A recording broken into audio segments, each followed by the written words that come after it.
Росія заявила про відведення частини військ від кордону України та окупованого Криму. Представник російського Міноборони заявив, що підрозділи Південного та Західного військових округів вантажаться і починають рух до своїх військових гарнізонів. В українському міністерстві закордонних справ не вірять заявам з Москви. Очільник відомства Дмитро Кулеба додав, що безпекова ситуація довкола України залишається напруженою, хоч і контрольованою.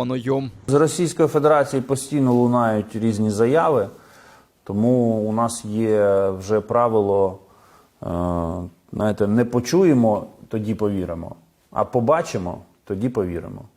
Побачимо відведення, повіримо у деескалацію. Російські окупанти задіяли реактивні системи «Град» та «Ураган» на полігоні «Опук» неподалік окупованої Керчі. Гатили по цілях, які імітували артилерію на відстані близько 30 кілометрів. Окупанти заявляють, що таким чином тренуються оборонятися та відбивати атаки на окупований ними ж півострів. До незаконних маневрів залучили також безпілотники «Орлан», які застосовують на Східному фронті, а також бомбардувальники та винищувачі.